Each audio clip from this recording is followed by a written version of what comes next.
پرانا عہد نامہ یہاں زمین پر مسیحی بادشاہت کے قیام پر ختم ہوتا ہے، جہاں پر اسرائیل کو خاص برکت کا مقام حاصل ہوگا اور وہ ابراہیم سے کیے ہوئے عہد کی مکمل تکمیل سے لطف اندوز ہوں گے۔ لیکن بہت سی کلیسیاں ان نبوتوں کی تکمیل کو رد کریں گی، اس کا مطلب بدل دیں گی اور کہیں گی اسرائیل سے جو وعدے کیے گئے ہیں ان کو روحانی بنایا جائے اور یہ کلیسیا میں پورے ہوں۔ کلیسیا کی تاریخ میں اس غلط تشریح کے تعارف نے کلیسیا میں ایک جھوٹی الہیات کو قائم کیا ہے جسے متبادل الہیات کہا جاتا ہے۔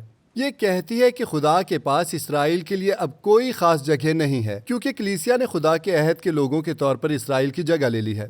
یہ فخر کا سنگین دور ہے، اور اسرائیل کی اس طرح جگہ لینے کے خلاف پولس رسول نے رومیو 11 میں خاص طور پر خبردار کیا ہے۔ متبادل الہیات کہتی ہے اگرچہ خدا نے اسرائیل کی قوم کے ساتھ عہد باندھا ہے، لیکن بعد میں اس نے ظاہر کیا کہ یہ وعدے کلیسیا کے لیے ہیں نہ کہ اسرائیل کے لیے۔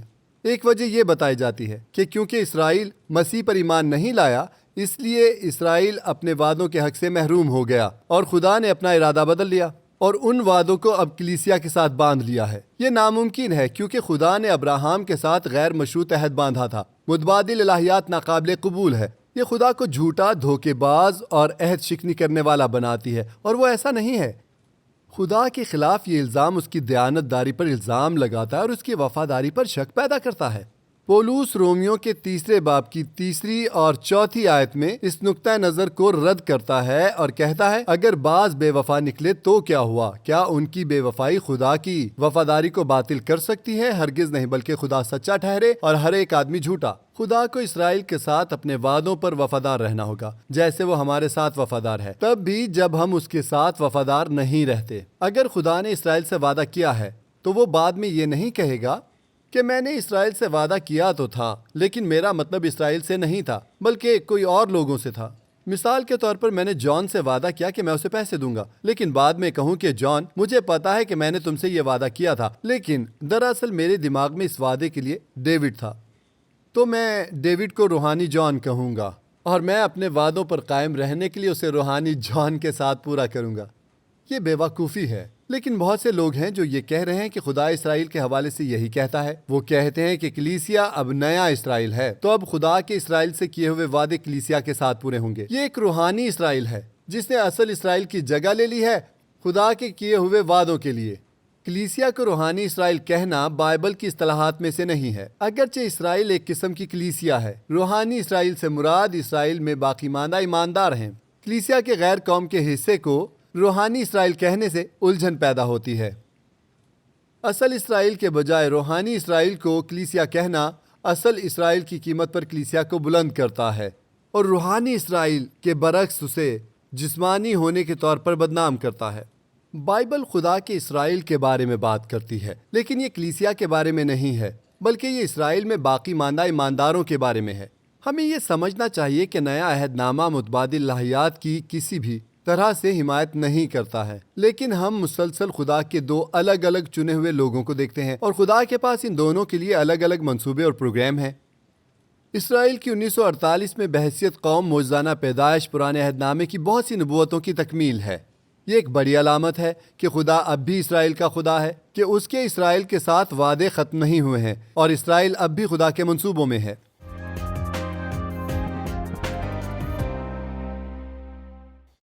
کلیسیا اسرائیل سے مختلف ہے۔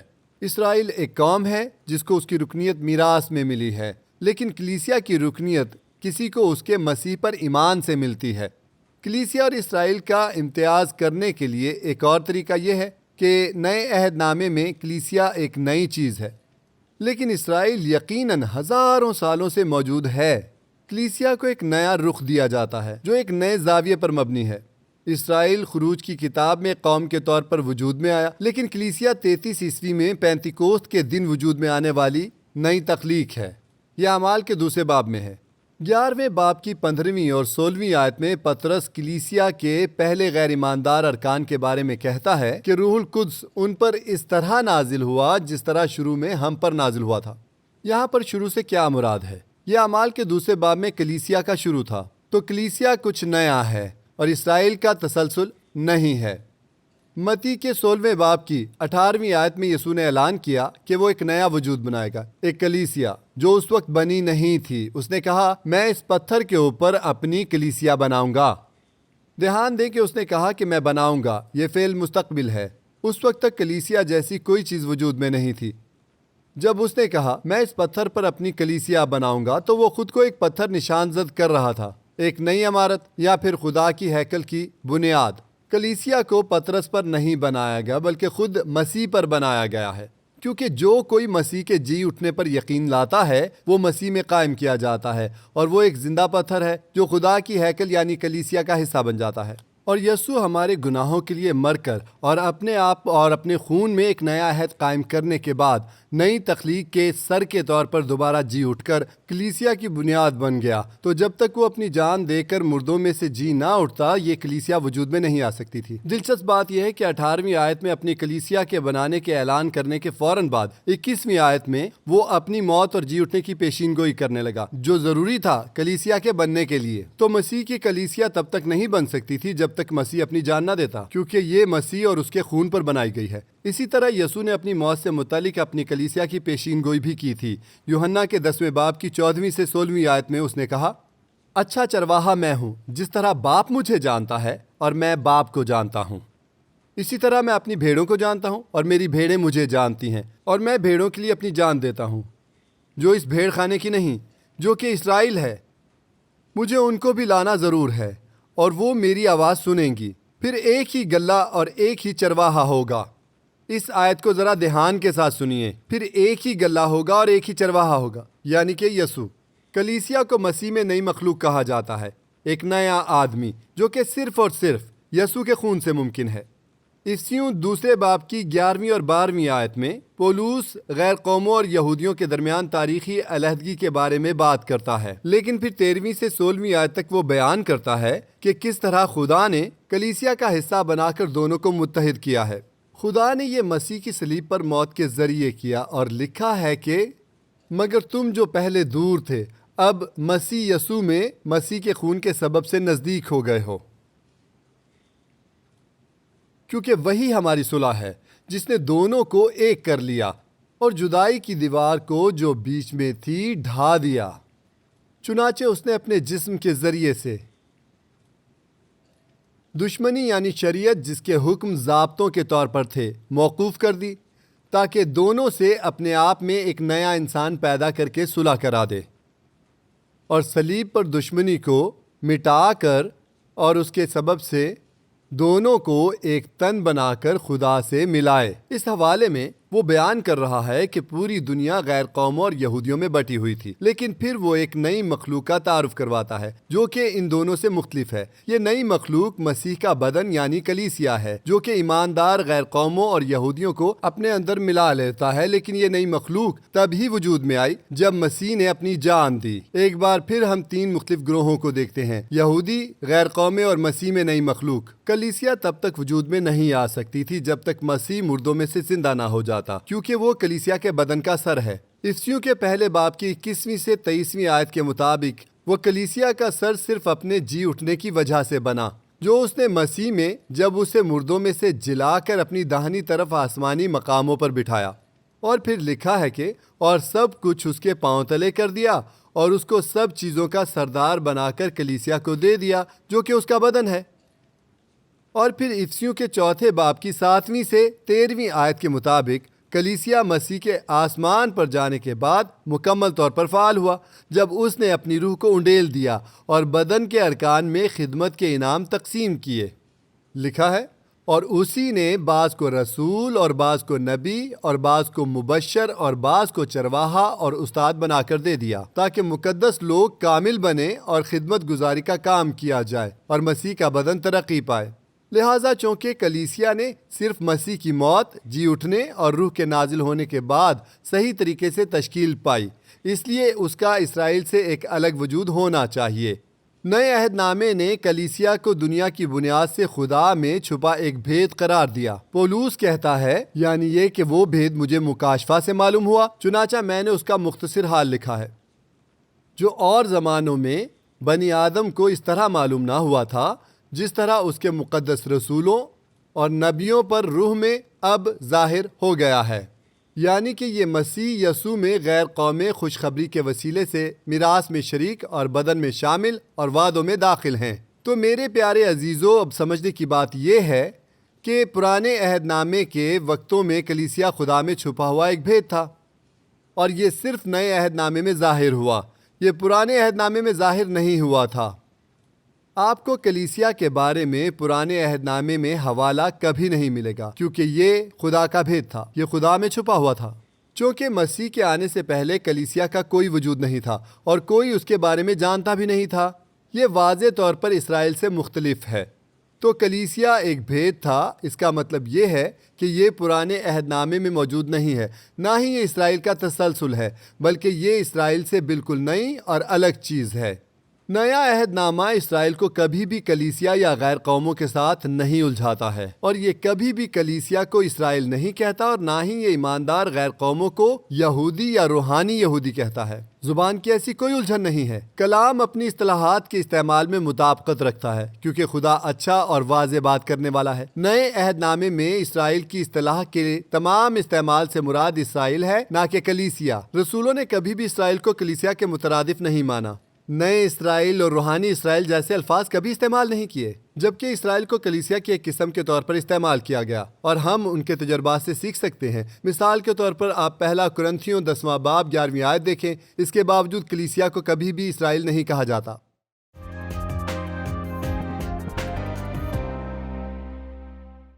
نئے عہد نامے میں لفظ یہودی 200 بار آیا ہے، اور یہ ہمیشہ یہودیوں کی طرف اشارہ کرتا ہے، ایماندار یا ایمان نہ رکھنے والے یہودی۔ اصطلاح نے کبھی اپنے معنی نہیں بدلے۔ اس سب کو دیکھتے ہوئے رومیوں کے 2 باب کی 28ویں اور 29ویں آیت ایک واحد حوالہ ہے جس میں اس کا استعمال خاص طریقے سے کیا گیا ہے، کیونکہ وہ یہودی نہیں جو ظاہر کا ہے، اور نہ ختنہ ہے جو ظاہری اور جسمانی ہے، بلکہ یہودی وہی ہے جو باطن میں ہے، اور ختنہ وہی ہے جو دل کا اور روحانی ہے، نہ کہ لفظی۔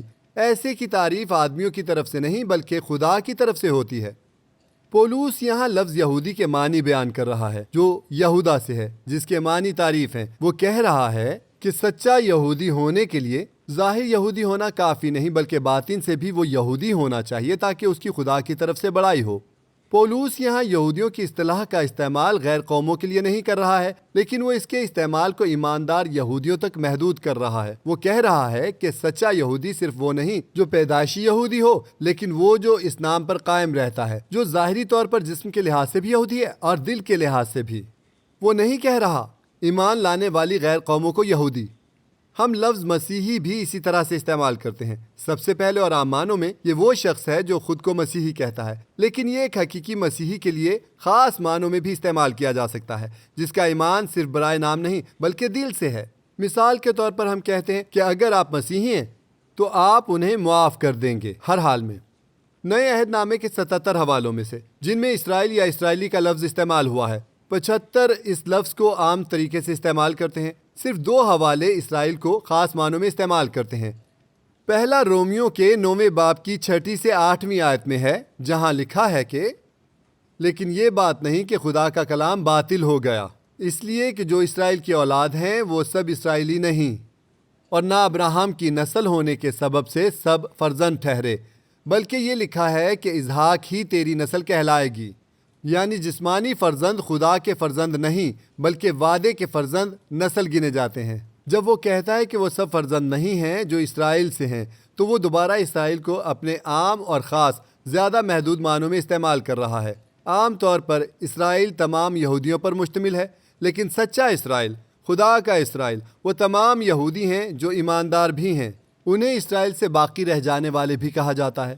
تمام یہودی اسرائیل کی چنی ہوئی قوم کا حصہ ہیں، لیکن صرف ایماندار یہودی جو انفرادی طور پر فضل کے ذریعے سے نجات کے لیے چنے گئے ہیں، خدا کے اسرائیل کا حصہ ہیں۔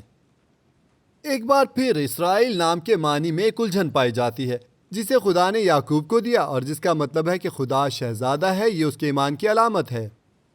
لہٰذا ایک حقیقی اسرائیلی بننے کے لیے جسمانی وراثت سے زیادہ حقیقی ایمان کا ہونا ضروری ہے۔ تو پولوس کہہ رہا ہے کہ جو اسرائیل سے ہیں وہ سب سچے اسرائیلی نہیں ہیں۔ ہم بھی ایسا ہی کرتے ہیں جب ہم کہتے ہیں کہ وہ تمام سچے مسیحی نہیں لیکن خود کو مسیحی کہتے ہیں۔ اس طرح یہاں پولوس اسرائیل کا نام ان یہودیوں تک محدود کر رہا ہے جو ایمان کی روحانی اہلیت کے ساتھ ساتھ پیدائش کی فطری اہلیت رکھتے ہیں۔ وہ اسرائیل کا نام ایمان لانے والی غیر قوموں کے لیے استعمال نہیں کر رہا۔ اس باب میں پولوس اسرائیل کو عام معنوں میں استعمال کرتا ہے ان تمام لوگوں کے لیے جو جسمانی طور پر ابراہیم، اسحاق اور یعقوب کی نسل سے ہیں، جن میں ایمان نہ رکھنے والے بھی ہیں۔ دوسرا واحد حوالہ جہاں اسرائیل کو ایک خاص محدود معنوں میں استعمال کیا گیا ہے وہ گلتیوں کے 6 باب کی 16ویں اور 15ویں آیت میں ہے، جہاں لکھا ہے کیونکہ نہ ختنہ کچھ چیز ہے نہ نامختونی بلکہ نئے سرے سے مخلوق ہونا۔ اگلی آیت میں ہے اور جتنے اس قاعدے پر چلیں انہیں اور خدا کے اسرائیل کو اطمینان اور رحم حاصل ہوتا رہے۔ پولوس یہاں لوگوں کے 2 گروہوں کا ذکر کر رہا ہے۔ پہلا نامختون غیر قومیں ہیں جو کہ اب مسیح میں نئی مخلوق ہیں۔ دوسرے مختون اسرائیلی ہیں جو کہ مسیح پر ایمان لے آئے ہیں، اور یہ بعد والے خدا کے اسرائیل ہیں۔ پولوس کہتا ہے دونوں مسیح میں ایک جیسے ہیں کیونکہ نئے سرے سے پیدا ہونا ہی سب سے اہم ہے، نہ کہ مذہبی حق۔ اس طرح مختلف پس منظر والے یہ 2 گروہ مسیح میں ایک ہیں۔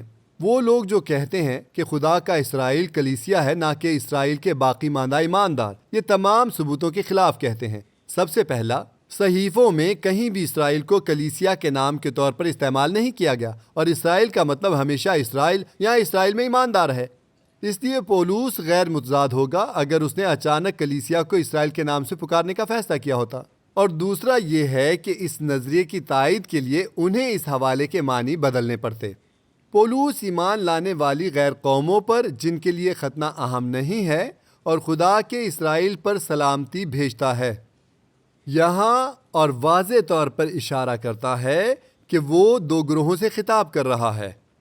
اسے صحیح ٹھہرانے کے لیے اور خدا کے اسرائیل کو کلیسیا کا نام دینے کے لیے انہیں یونانی لفظ کائی کا ترجمہ اور سے حتیٰ کے میں تبدیل کرنا ہوگا تاکہ یہ کہے اور جتنے اس قاعدے پر چلیں انہیں حتیٰ کہ خدا کے اسرائیل کو بھی اطمینان حاصل ہوتا رہے۔ اور عزیزو غور کریں، NIV ورژن بالکل ایسا ہی کرتا ہے، تاہم اس یونانی الفاظ کا مطلب تقریباً ہمیشہ اور ہوتا ہے نہ کہ حتیٰ کہ۔ اس لیے آپ کو اس تبدیلی کے لیے ایک مضبوط جواز درکار ہے۔ در حقیقت پڑھنے میں بھی اور صحیح ہے اور خدا کے اسرائیل کو۔ اگر پولوس کلیسیا کو اسرائیل کی شناخت دینے جیسا ایک اہم اور نیا نقطہ قائم کرنا چاہتا تھا تو وہ غیر مبہم زبان کا استعمال کر کے ایسا کر سکتا تھا، اور وہ ضرور ایسا ہی کرتا۔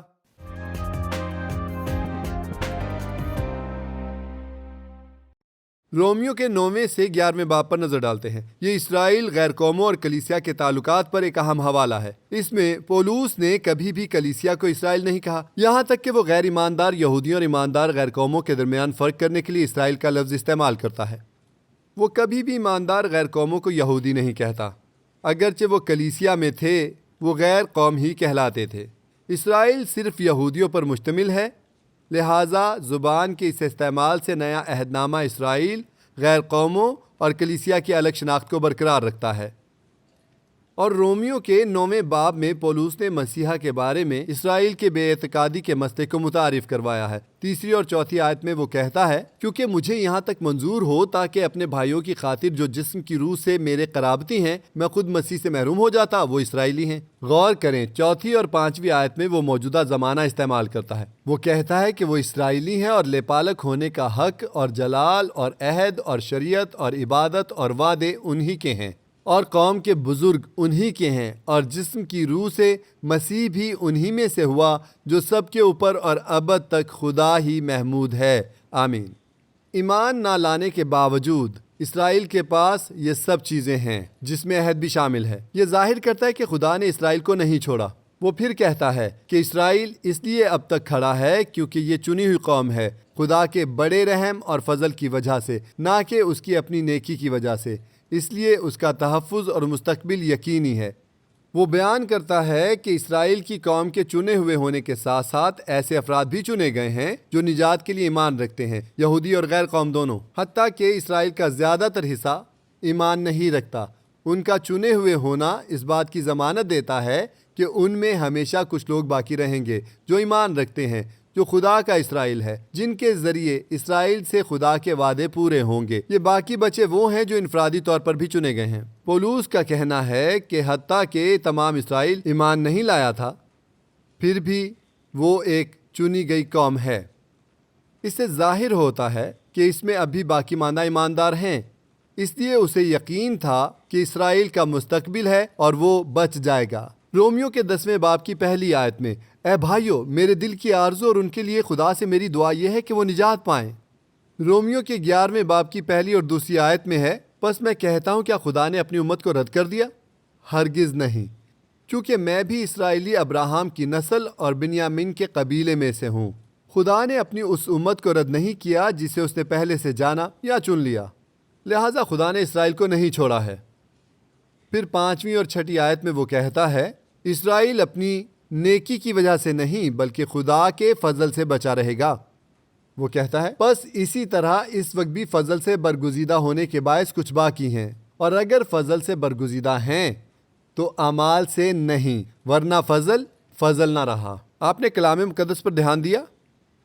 7ویں آیت میں اسرائیل کو ان یہودیوں کے لیے استعمال کیا گیا ہے جنہوں نے مسیح کو رد کیا تھا۔ یہ اس بات کی تصدیق کرتا ہے کہ اسرائیل کلیسیا کا نام نہیں ہے۔ وہ کہتا ہے، پس نتیجہ کیا ہوا؟ یہ کہ اسرائیل جس چیز کی تلاش کرتا ہے وہ اس کو نہ ملی، مگر برگزیدوں کو ملی، اور باقی سخت کیے گئے۔ 11ویں آیت میں پولس تصدیق کرتا ہے کہ اسرائیل کی موجودہ بے ایمانی کی حالت محض عارضی ہے۔ پس میں کہتا ہوں کہ کیا انہوں نے ایسی ٹھوکر کھائی کہ گر پڑے؟ ہرگز نہیں۔ پولس 11ویں سے 14ویں آیت میں بات کرتے ہوئے یہودیوں اور غیر قوموں کے درمیان مستقل تضاد رکھتا ہے، یہاں تک کہ تب بھی جب یہودی ایمان نہیں لاتے اور غیر قومیں لاتی ہیں۔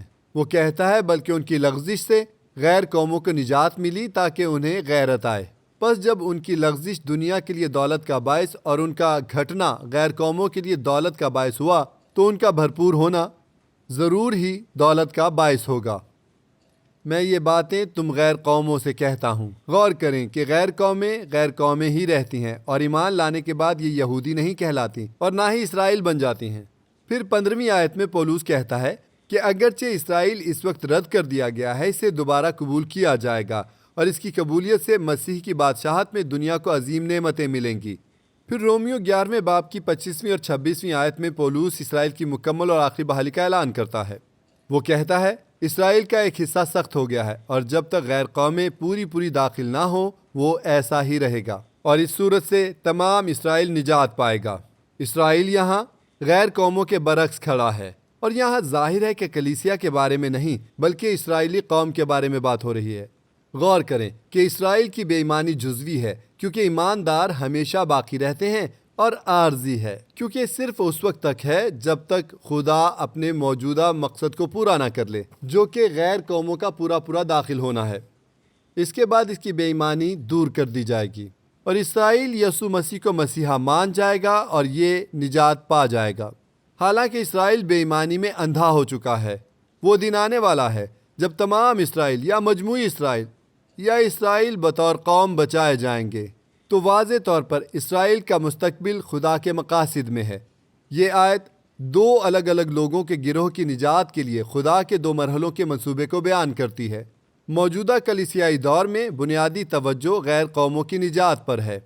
جب غیر قوموں کی فصل پوری کلیسیا میں جمع کی جائے گی اور اسے اٹھا لیا جائے گا، پھر ہنگامہ آرائی میں توجہ اسرائیل کی نجات کی طرف جائے گی۔ چنانچہ مسیح کی واپسی کے اختتام تک تمام اسرائیلی بچ جائیں گے۔ مسیحا کی آمد پر اسرائیل کی یہ قومی نجات پرانے عہد نامے کی پیشین گوئیوں کی تکمیل ہے۔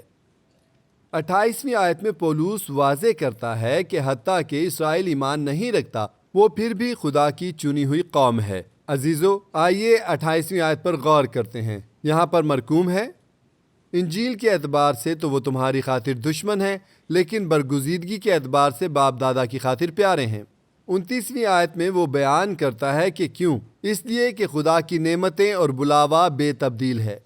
ہم یہ سوچنا پسند کرتے ہیں کہ یہ آیت ہمارے لیے ہے، لیکن یہ حقیقت میں یہ کہہ رہا ہے کہ خدا نے اپنی نعمتیں واپس نہیں لی ہیں یا تبدیل نہیں کی ہیں، جو کہ اسرائیل سے اس کا عہد یا اس کا اسرائیل کو چن لینا اور اس کی بلاہٹ ہے۔ خدا اسرائیل کے ساتھ اپنے عہد کو پورا کرے گا، اور اسرائیل اپنی تقدیر کو پورا کرے گا، کیونکہ اس کا چنا ہوا ہونا اس کے مستقبل کی ضمانت دیتا ہے۔ کلیسیا کو مسیح میں جو بھی برکات حاصل ہیں وہ اسرائیل سے خدا کے وعدوں کو باطل نہیں کرتی ہیں۔ رومیو کے 9ویں باب سے 11ویں باب تک یہ اعلان کیا گیا ہے کہ خدا نے اسرائیل کو نہیں چھوڑا ہے، حالانکہ اسرائیل کو تھوڑی دیر کے لیے ٹھوکر لگی، کیونکہ اس نے مسیح کو قبول نہیں کیا۔ یہ دوبارہ اٹھے گا اور مسیح کو قبول کرے گا اور تمام اسرائیل کو بچا لیا جائے گا اور خدا اس سے اپنے کیے ہوئے وعدے کو پورا کرے گا۔ اب ہم سمجھ سکتے ہیں کہ پولوس نے رومیوں میں اس مقام پر اسرائیل کے موضوع کو متعارف کیوں کرایا، جب اس نے ابھی رومیوں کے 8ویں باب کے آخر میں شاندار انجیل کو اس کے فاتحانہ عروج کے ساتھ پیش کیا تھا، یہ کہتے ہوئے کون ہم کو مسیح کی محبت سے جدا کرے گا۔ یہ بہترین یقین دہانی خدا کے بے پناہ فضل پر مبنی ہے، جو کہ 29ویں اور 30ویں آیت میں بیان کی گئی ہے۔ لکھا ہے، کیونکہ جن کو اس نے پہلے سے جانا یا چنا، ان کو پہلے سے مقرر بھی کیا کہ اس کے بیٹے کے ہم شکل ہوں، تاکہ وہ بہت سے بھائیوں میں پہلوٹا ٹھہرے۔ اور جن کو اس نے پہلے سے مقرر کیا ان کو بلایا بھی، اور جن کو بلایا ان کو راست باز بھی ٹھہرایا، اور جن کو راست باز ٹھہرایا ان کو جلال بھی بخشا۔ یہ اعلان کرنے کے بعد کہ چاہے کچھ بھی ہو، خدا ہم سے اپنے وعدوں کو پورا کرنے کے لیے ہمیں جلال دینے کے لیے وفادار رہے گا۔ وہ جانتا تھا کہ ایک اعتراض فوراً جنم لے گا، اور وہ اعتراض کیا ہے؟ وہ پوچھیں گے اسرائیل کا کیا خدا نے اس سے بھی وعدے نہیں کیے تھے؟ ایسا نہیں لگتا کہ وہ پورے ہوں گے۔ اگر خدا اسرائیل کے ساتھ اپنے وعدے پورے کرنے میں ناکام رہا تو ہم کیسے یقین کریں کہ وہ ہمارے لیے بھی انہیں پورا کرے گا؟ اور پولوس ان اعتراضات کا جواب رومیوں کے 9ویں سے 11ویں باب میں دیتا ہے۔ اس نے یہ اس لیے لکھا کہ اگرچہ اسرائیل نے بے ایمانی میں عارضی طور پر ٹھوکر کھائی ہے، اسے پھر بھی بچایا جائے گا، اور خدا اس کے لیے اپنے منصوبے اور اس کے ساتھ اپنے وعدے پورے کرے گا، کیونکہ یہ خدا کے فضل کے مطابق ان کے چنے ہوئے ہونے کی وجہ سے ہے، نہ کہ اعمال کی وجہ سے۔ ویسے ہی جیسے کہ ہم بھی کامل نہیں ہیں، وہ ہم سے اپنے مہربان وعدوں کو پورا کرے گا۔ لیکن اگر متبادل الہیات درست تھیں تو اعتراض اب بھی قائم رہتا ہے، اور یہ ہم سے ہمارا یقین چھین لیتی ہے۔ اگر خدا اپنے اسرائیل کے ساتھ اپنے وعدے پورے کرنے میں وفادار اور قابل نہیں ہے تو ہمارے پاس ایمان رکھنے کی کیا بنیاد ہے کہ وہ ہمارے لیے بھی انہیں پورا کرے گا؟ تو پھر ہماری جانکاری کے مطابق رومیوں کا 8واں باب صرف اچھے ارادوں کا اظہار کرتا ہے جو کبھی پورے نہیں ہوں گے۔ اگر یہ کہہ کر کہ اسرائیل اس قابل نہیں اسے نااہل قرار دیا جائے تو ہمارے لیے بھی ایسا ہی ہوگا۔ لہٰذا ہماری تقدیر اور اکٹھے تمام کلیسیا کی تقدیر اسرائیل کے ساتھ جڑی ہوئی ہے۔ ہم اس کے ساتھ کھڑے ہوں گے یا گریں گے۔ اگر اسرائیل گرتا ہے تو خدا اپنے وعدوں میں بے وفا ہے، اور یہ ہماری بھی بربادی ہے۔ اگر اسرائیل تمام مشکلات کے خلاف کھڑا رہے تو خدا سچا ہے، اور وہ ہمارے ساتھ سچا رہے گا اور یقیناً ہمیں برکت دے گا۔